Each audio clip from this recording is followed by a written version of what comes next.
Hello friends, welcome to my YouTube channel.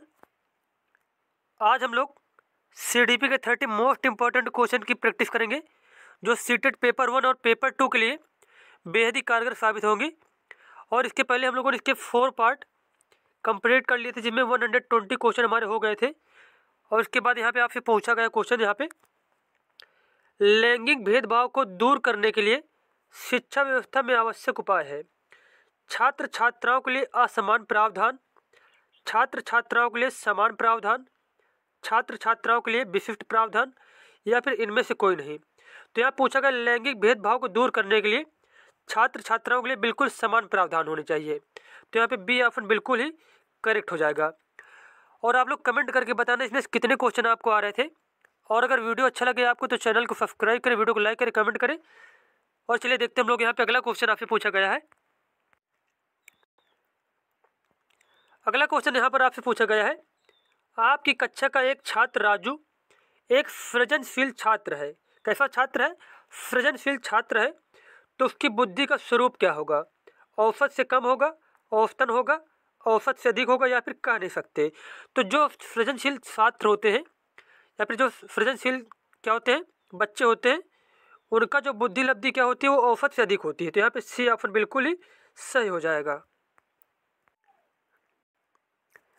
उसके बाद अगला क्वेश्चन पूछा गया है, पूर्व माध्यमिक बच्चों के लिए निम्न में से कौन सी क्रिया एक कार्यात्मक क्रिया का स्वरूप है? अब यहाँ पे जो ऑप्शन दिए गए हैं इनमें बताना है कि कौन सी क्रिया कार्यात्मक क्रिया है। अपने साथ की आयु के बच्चों में घुल मिल जाना, मिट्टी के खिलौने को 2 भागों में तोड़कर उसे दोबारा जोड़ना, 10 तक के पहाड़ों को मुँह जुबानी याद कर लेना, माध्यमिक कक्षा की किताबों का अध्ययन कर लेना।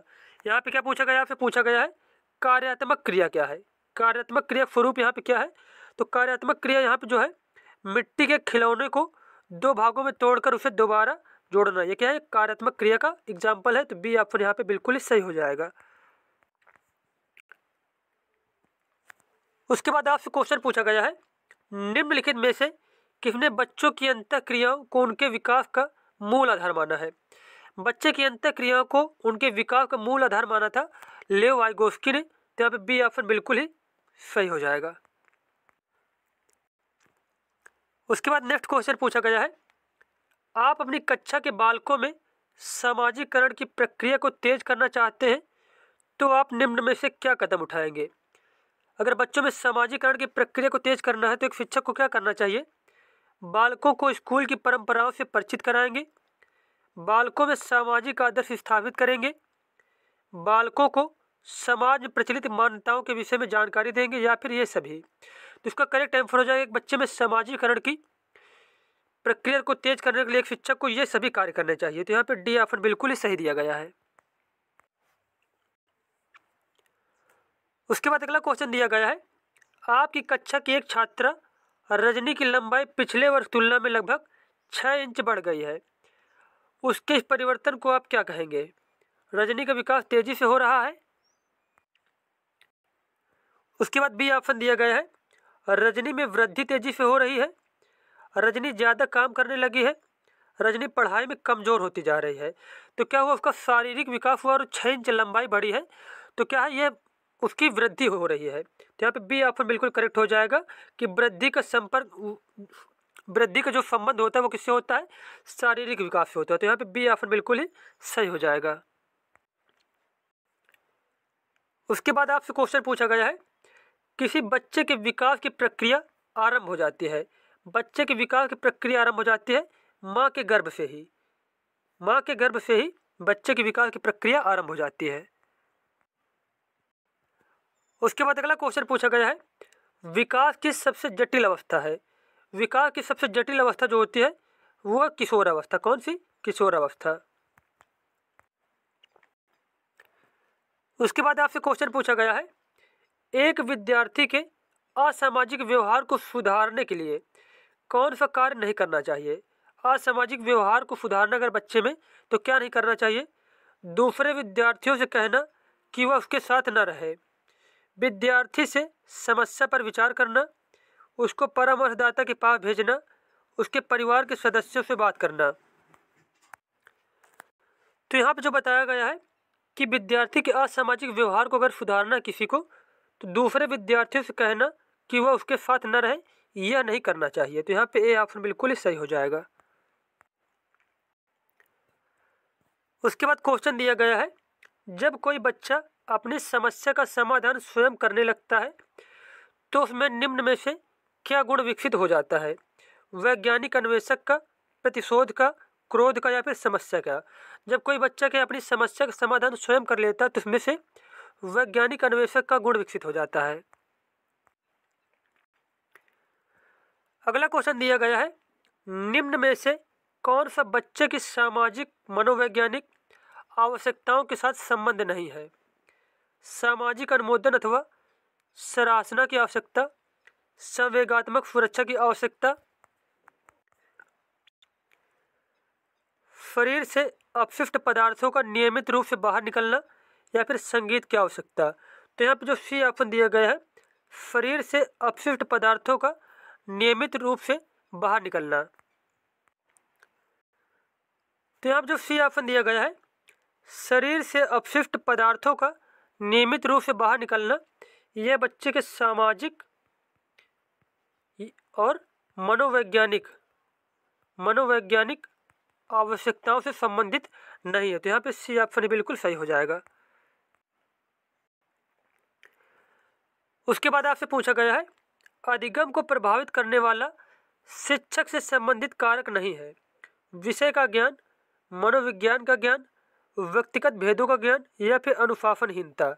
तो यहाँ पे पूछा गया है कि अधिगम को प्रभावित करने वाला शिक्षक से संबंधित कारक नहीं, वह है अनुशासनहीनता। यह क्या संबंधित कारक नहीं है।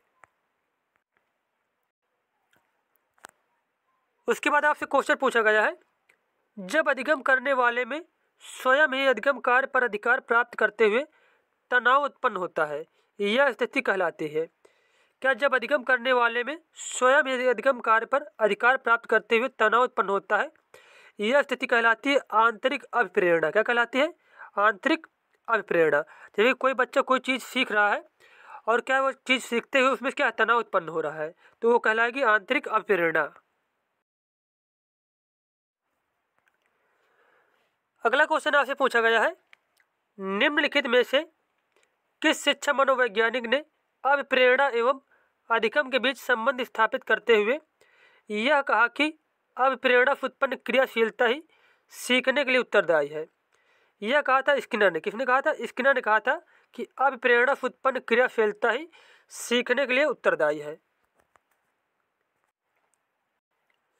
उसके बाद नेक्स्ट क्वेश्चन पूछा गया है, सृजनात्मक एक गुण है जिससे किसी नवीन तथा इच्छित वस्तु का निर्माण होता है, निम्न में से किसका कथन है? यह कथन था डांडेकर का। उसके बाद नेक्स्ट क्वेश्चन पूछा गया है, आपकी कक्षा के एक छात्र को बहुत गुस्सा आता है तो आप क्या करेंगे? उसका नाम विद्यालय से कटवा देंगे, उसे बहुत अधिक गृहकार्य देंगे, उसे शारीरिक दंड देंगे जिससे कि वह दोबारा गुस्सा न करे, कक्षा में शांत एवं खुशहाल वातावरण बनाएंगे ताकि छात्र अपने आप को सुरक्षित महसूस करे? तो इसका आंसर हो जाएगा कि अगर किसी छात्र को क्या है बहुत ज़्यादा गुस्सा आ रहा है तो एक शिक्षक को क्या करना चाहिए? कक्षा में शांत एवं खुशहाल वातावरण बनाए ताकि जो छात्र है अपने आप को सुरक्षित महसूस करे। तो यहाँ पे डी ऑप्शन बिल्कुल ही सही हो जाएगा। अगला क्वेश्चन आपसे पूछा गया है, एक आदर्श शिक्षक में निम्न में से क्या गुण निहित होना चाहिए?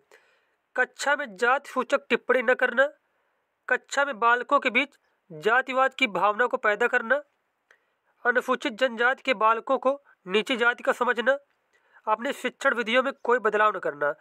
आपसे पूछा गया कि आदर्श शिक्षक में क्या गुण निहित होना चाहिए, तो इसका आंसर हो जाए मतलब क्या गुण होना चाहिए शिक्षक में, आदर्श शिक्षक में? तो कक्षा में जाति सूचक टिप्पणी नहीं करना। एक शिक्षक को कक्षा में जाति सूचक टिप्पणी नहीं करना चाहिए, जैसे कि कोई नीची जाति का है कोई ऊंची जाति का है, ये सब कक्षा में नहीं करना चाहिए। तो यहाँ पे ए ऑप्शन बिल्कुल ही सही है। उसके बाद आपसे पूछा गया है,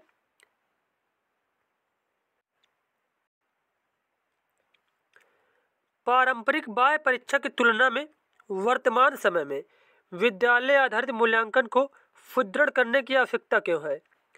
क्योंकि विद्यालय आधारित मूल्यांकन में बच्चों सभी योग्यताओं का मूल्यांकन होता है। बच्चों की सभी योग्यताओं का मूल्यांकन होता है क्योंकि विद्यालय आधारित मूल्यांकन वर्ष के अंत में एक बार होता है, जिससे छात्रों को सुविधा होती है। क्योंकि विद्यालय आधारित परीक्षा में अंकों के आधार पर विद्यार्थियों को उत्तीर्ण अथवा अनुत्तीर्ण किया जाता है, या फिर उपरोक्त सभी। तो यहाँ पे आपसे क्वेश्चन पूछा गया है कि पारंपरिक बाह्य परीक्षा की तुलना में वर्तमान समय में विद्यालय आधारित मूल्यांकन को सुदृढ़ मजबूत करने की आवश्यकता इसलिए है क्योंकि विद्यालय आधारित मूल्यांकन में बच्चों की सभी योग्यताओं का मूल्यांकन होता है। तो यहाँ पे ए ऑप्शन हमारा बिल्कुल सही हो जाएगा। अगला क्वेश्चन पूछा गया है, आप अपनी कक्षा के छात्रों में परिपक्वता का अवलोकन करते हैं। आप पाते हैं कि कुछ छात्र उम्र में पहले ही परिपक्वता प्राप्त कर चुके हैं, जबकि कुछ छात्र परिपक्वता प्राप्त करने की उम्र में तो हैं, लेकिन उनमें परिपक्वता नहीं है। इसका कारण हो सकता है कक्षा में उनके बैठने का क्रम, हो सकता है व्यक्तिगत विभिन्नता, विद्यालय आने व जाने के उनके विभिन्न साधन, या फिर इनमें से कोई नहीं। तो क्या है, इस ऑप्शन के अनुसार आंसर हो जाएगा कि उनकी व्यक्तिगत भिन्नता के कारण ऐसा हो सकता है। कोई बच्चा जल्दी परिपक्व हो जाता है और कोई बच्चा देर से परिपक्व होता है। अगला क्वेश्चन दिया गया है, निम्न में से चिंतन की क्या एक विशेषता नहीं है। अब ऑप्शन आपको दिए गए हैं। ऑप्शन दिए गए, चिंतन का संबंध वास्तविकता से होता है, वास्तविकता से होता है, चिंतन तर्क प्रधान होता है, चिंतन के लिए किसी समस्या का होना आवश्यक नहीं है, चिंतन कल्पना से अधिक चेतन होता है। तो यहाँ पे आपसे पूछा गया चिंतन के विषय में कौन सा कथन सही नहीं है। तो यहाँ पे जो दिया गया सी नंबर वाला ऑप्शन,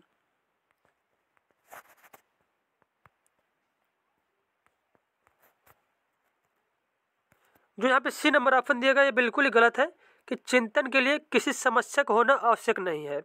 चिंतन के लिए समस्या का होना आवश्यक होता है। तो यहाँ पे सी ऑप्शन बिल्कुल ही गलत दिया गया है, तो इसके अनुसार यही आंसर हो जाएगा। उसके बाद आपसे क्वेश्चन पूछा गया है, पियाजे के अनुसार किसी बालक में तार्किकता का अभाव किस आयु तक होता है। तो 7 वर्ष की आयु तक बच्चा क्या है, तर्क नहीं कर सकता। तो यहाँ पे ए ऑप्शन बिल्कुल ही सही है। उसके बाद आपसे पूछा गया है, निम्न में से क्या किसी बच्चे के भाषा विकास का प्रारंभिक रूप नहीं है। रोना, आकलन, हाव भाव, या फिर बल बनाना। जहाँ पे लिखा है यहाँ पे हो जाएगा बबलाना। पूछा क्या गया, प्रारंभिक रूप नहीं है। तो यहाँ जो आकलन है यह क्या है, बच्चे का भाषा विकास का प्रारंभिक रूप नहीं है। उसके बाद आपसे क्वेश्चन पूछा गया है, चयन प्रकार के सभी प्रश्न होते हैं। जो चयन प्रकार के सभी प्रश्न कैसे होते हैं, वह वस्तुनिष्ठ प्रकार के सभी प्रश्न होते हैं। उसके बाद क्वेश्चन दिया गया है, यदि किसी छात्र ने अपने वातावरण से सामंजस्य करना सीख लिया हो तो एक शिक्षक होने के नाते आपका विचार होगा कि वह छात्र कैसा है। मंदबुद्धि है, बुद्धिमान है, अपनी आयु से अधिक बुद्धिमान है, या फिर मूर्ख है। अगर कोई बच्चा अपने वातावरण से सामंजस्य करना सीख लिया जाता है, इसका मतलब वह बुद्धिमान छात्र है। तो यहाँ पे बी ऑप्शन बिल्कुल ही सही हो जाएगा। उसके बाद क्वेश्चन दिया गया है, प्रोजेक्ट प्रणाली का प्रयोग निम्नलिखित में से किस शिक्षा पद्धति के अंतर्गत किया जाता है। प्रोजेक्ट प्रणाली का प्रयोग निम्नलिखित में से किस शिक्षा पद्धति के अंतर्गत किया जाता है। अब ऑप्शन आपको दिए गए हैं,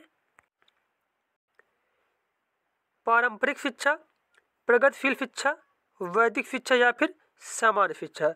तो इसका आंसर हो जाएगा प्रगतिशील शिक्षा। यहाँ पे आपसे पूछा गया था कि प्रोजेक्ट प्रणाली का किसके अंतर्गत प्रयोग किया जाता है। तो इसका आंसर हो जाएगा प्रगतिशील शिक्षा के अंतर्गत प्रोजेक्ट प्रणाली का प्रयोग किया जाता है।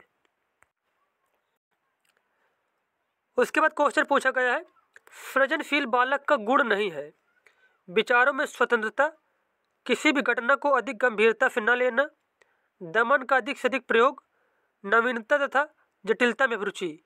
यहाँ पूछा गया सृजनशील बालक का गुण नहीं है। तो यहाँ जो दिया गया दमन का अधिक से अधिक प्रयोग, यह सृजनशील बालक का गुण नहीं होता है। जबकि विचारों में स्वतंत्रता, किसी भी घटना को अधिक गंभीरता से न लेना, और नवीनता तथा जटिलता में रुचि, ये क्या है, ये सारे गुण होते हैं सृजनशील बालक के। अगला क्वेश्चन यहाँ पर पूछा गया है, बाल केंद्रित शिक्षा का सिद्धांत नहीं है?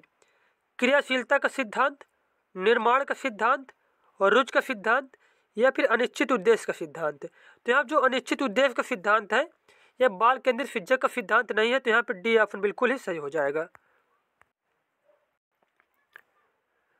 अब यहाँ पे आपसे पूछा गया है जो बालक से ग्रस्त है वह पढ़ने में क्षमता का प्रदर्शन करता है। जो बालक डिसलेक्सिया से ग्रसित होते हैं वह क्या उनमें पढ़ने में क्षमता पाई जाती है? तो यहाँ पे ए ऑप्शन बिल्कुल सही दिया गया है। और अगला क्वेश्चन आपसे पूछा गया है पियाजे के अनुसार बालक किस अवस्था में अपनी शारीरिक क्रियाओं के साथ समन्वय करते हुए संसार का अन्वेषण करने लगता है? शारीरिक क्रियाओं के साथ समन्वय करते हुए संसार का अन्वेषण करने लगता है, यह होता है संवेदी प्रेरक अवस्था में। किसमें? संवेदी प्रेरक अवस्था में। अगला क्वेश्चन पूछा गया है कक्षा में प्रस्तावना प्रश्न पूछना शिक्षण के किस सूत्र पर आधारित है? प्रस्तावना प्रश्न पूछना जो है वो आधारित होता है ज्ञात से अज्ञात की ओर। किससे संबंधित होता है प्रस्तावना प्रश्न पूछना? किस सूत्र पर होता है? यह होता है ज्ञात से अज्ञात की ओर। तो यहाँ पे सी ऑप्शन बिल्कुल ही सही हो जाएगा।